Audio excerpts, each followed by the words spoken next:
pensez souvent à l'Empire romain, vous? Ça, c'est une question que beaucoup de meufs ont posée à leur mec et la majorité répondent oui, au moins une fois par semaine. Je sais pas si vous avez vu cette trend TikTok passer, mais il y a quelques mois, c'était absolument partout. Et franchement, c'est marrant. Pour avoir fait ma petite enquête de mon côté, je peux vous dire que les réponses sont assez surprenantes. En ce qui me concerne, je ne pense pas vraiment à l'Empire romain, mais il y a des livres qui sont en effet mon Empire romain et c'est pas nécessairement mes livres préférés. En fait, c'est les livres auxquels je vais repenser des années plus tard et qui, aujourd'hui, très sincèrement, me hantent. Genre, sur le coup, c'était pas des coups de cœur, ni des trucs qui m'ont explosé le cerveau, mais 4-5 ans plus tard, force est de constater qu'ils ont eu un énorme impact sur moi, alors que je m'en rendais pas nécessairement compte quand je les ai finis. Donc aujourd'hui, je vais vous parler de ces livres qui me hantent encore aujourd'hui, et qui sont mon Empire romain personnel. J'ai gardé le meilleur pour la fin, avec le livre contre toute attente qui aujourd'hui me hante et auquel je pense au moins une fois toutes les 2 semaines, ce qui est ouf parce que je l'ai lu en 2017. Et je crois pas que je vous en ai énormément parlé sur cette chaîne et qu'on l'a vu passer plus que ça sur les réseaux, donc soyez prêts pour ça. Je vais commencer avec le livre qui a, je pense, le plus beau chapitre que j'ai pu lire de toute ma vie. Et c'est Notre-Dame de Paris de Victor Hugo. Moi j'ai la version illustrée de Benjamin Lacombe puisque c'est comme ça que je l'ai découvert. Je vous dis pas que je l'ai lu en une semaine, non, ça m'a pris vraiment plusieurs mois, d'autant plus que moi je lis assez lentement, mais je vous jure que ça valait le coup parce que c'était juste une expérience de lecture assez ouf de découvrir cette histoire avec le talent de Benjamin Lacombe. Alors, pourquoi est-ce que ce livre me hante encore aujourd'hui? C'est une histoire que j'aime beaucoup. Le Bossu de Notre-Dame, c'est d'ailleurs mon Disney préféré, mais attention, le Disney n'a rien à voir avec l'histoire originale. Ici, Phébus, c'est un sombre connard. Esmeralda, elle ne vaut pas mieux. Quasimodo, la vérité, il fait plus pitié qu'autre chose, mais le personnage qui est juste oufissime, selon moi, qui a été magnifiquement bien écrit, c'est l'archidiacre Frollo, donc le méchant, qui fait preuve d'une profondeur d'âme et d'esprit assez remarquable. Et donc il y a un chapitre dans ce livre qui est spécialement dédié à Frollo. Je ne sais plus quelle est la forme de la narration, si c'est interne ou omnisciente.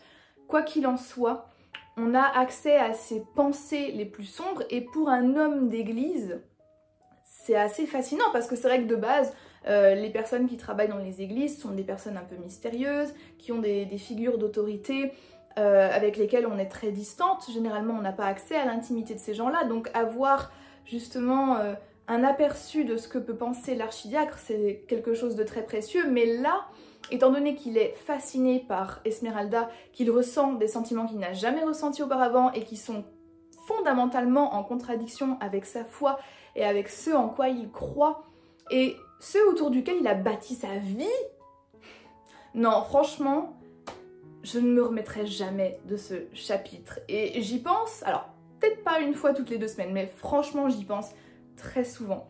Et l'histoire est belle, l'histoire est bien écrite. Il y a des moments un peu longs, je pense notamment au début. Alors l'histoire est divisée en livres, déjà pour vous donner une idée. Il y a 11 livres en tout, et ces livres sont eux-mêmes constitués de chapitres.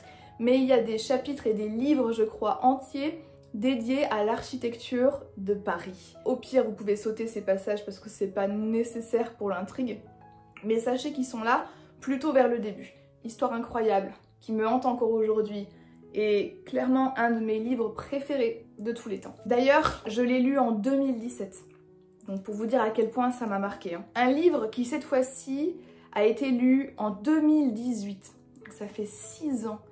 Et sur le coup, quand je l'ai fini, j'étais en mode « mais qu'est-ce que je viens de lire ?»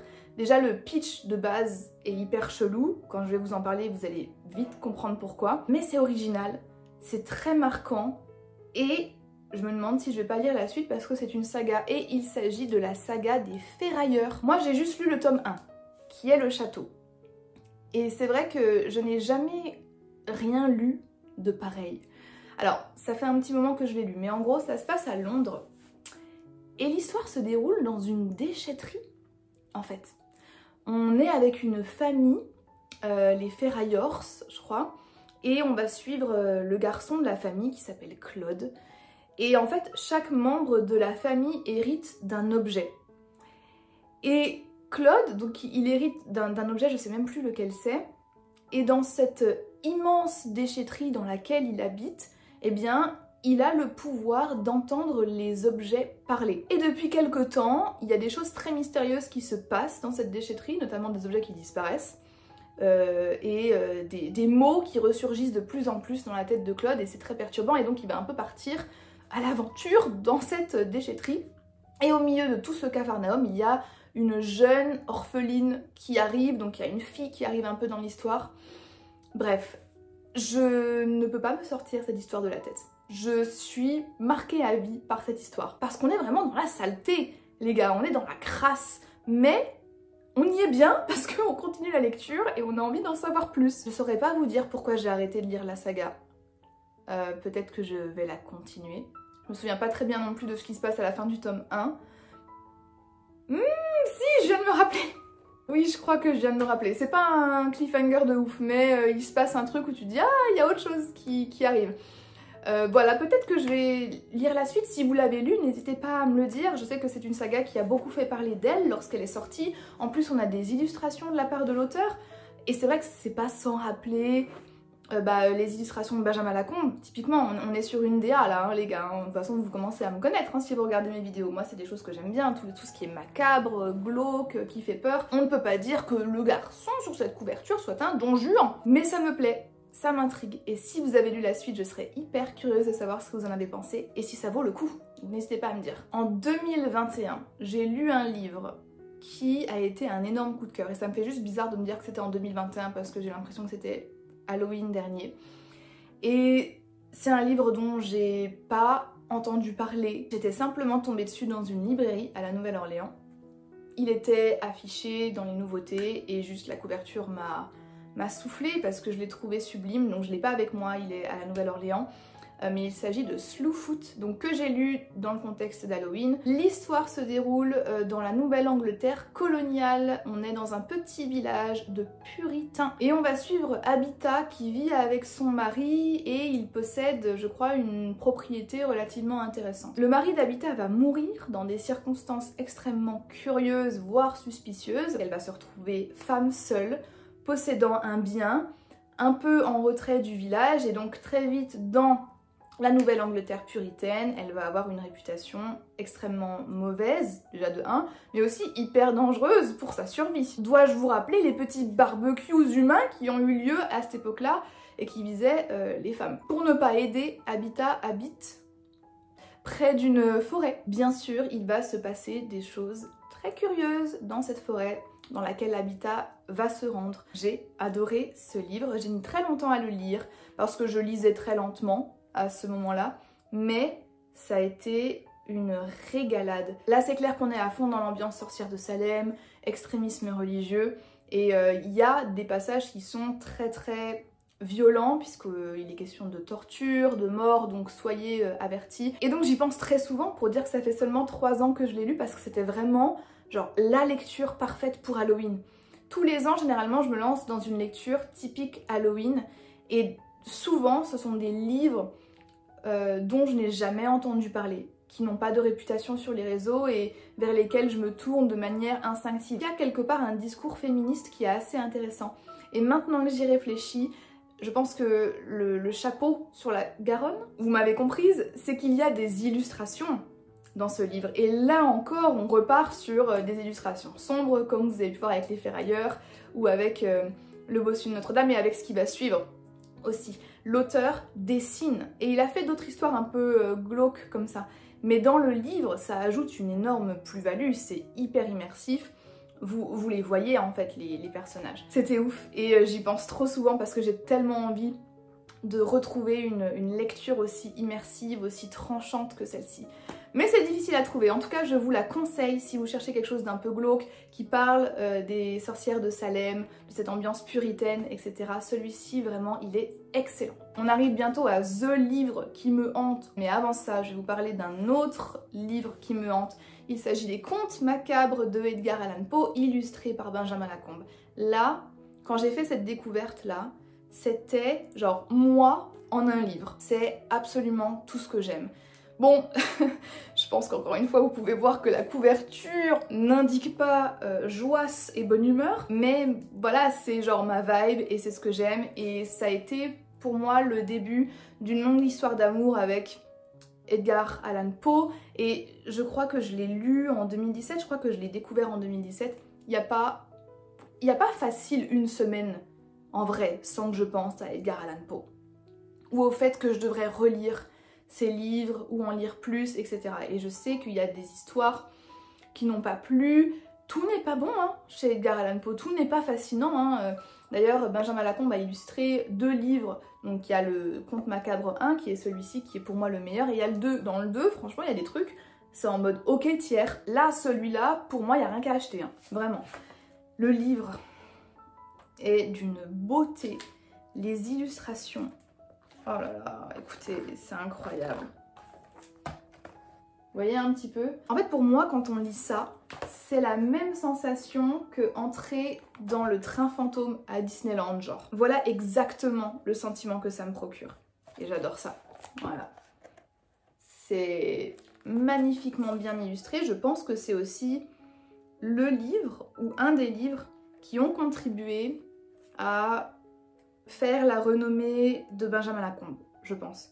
Tellement on en parlait. D'ailleurs, à l'époque, Benjamin Lacombe, on en parlait très souvent. Vous pouvez pas le voir là, mais j'ai un hôtel, hein, littéralement, hein, dédié à Edgar Allan Poe, à ses livres. De base, moi, je suis pas quelqu'un qui a le culte du livre matériel. C'est vrai que je m'en débarrasse assez souvent lorsque c'est pas des coups de cœur. Edgar Allan Poe, je peux acheter 20 fois le même livre, d'éditions différentes, juste parce que c'est lui et juste parce que l'édition me plaît.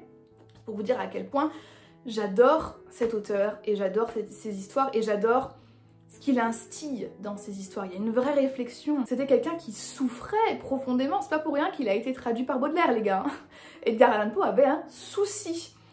Et j'adore la manière dont il s'est servi de l'écriture de son art pour essayer de canaliser toutes ses pensées, toutes ses interrogations. Si vous n'avez jamais essayé Edgar Allan Poe, je vous le conseille avec La Maison Usher, la chute de la Maison Usher, Le Portrait opale, Le Chat Noir, qui est une de mes histoires préférées. Enfin bref, vous avez vraiment le choix. En plus, c'est des histoires qui sont relativement courtes.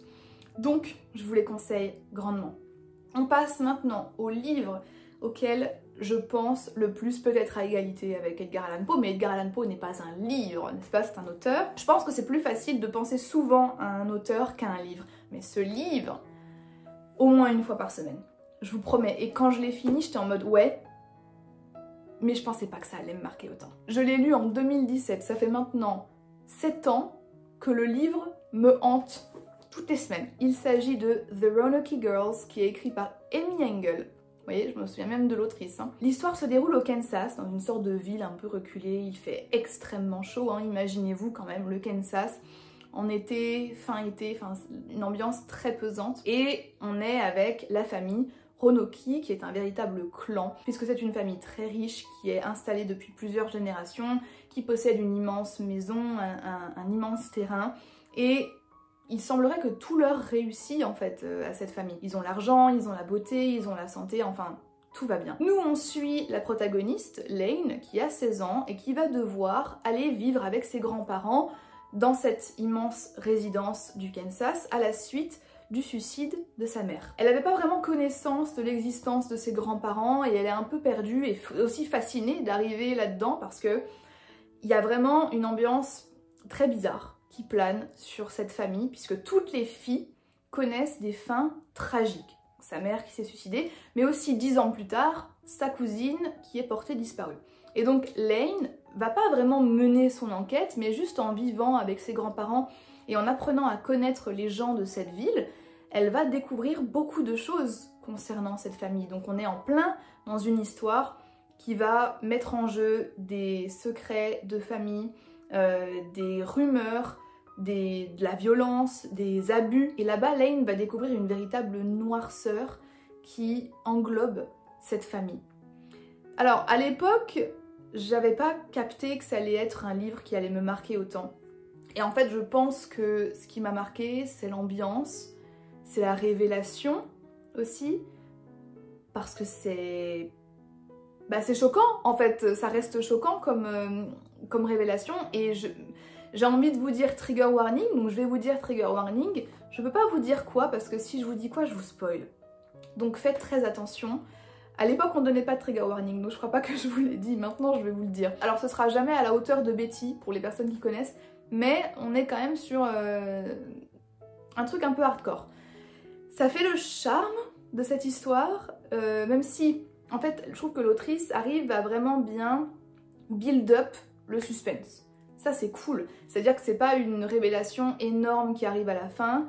On a des petits passages de ce qui s'est passé dans cette maison, des genres de flashbacks. Et je vous dis, c'était vraiment une ambiance qui était vraiment bien dépeinte, c'était suffocant. Et je vous le conseille, même s'il y a des passages qui sont un peu hardcore. Et ça, c'était le livre qui me hante le plus aujourd'hui, mon empire romain à moi. Et bien sûr, moi maintenant, je vous invite fortement à me dire quels sont vos empires romains, quels sont les livres auxquels vous pensez au moins une fois par semaine, même s'il n'y en a qu'un, s'il vous plaît. Partagez ça avec moi dans les commentaires parce que je recherche en fait ce genre de livre, c'est ça que je veux lire et je serais trop curieuse de savoir quels sont vos empires romains à vous.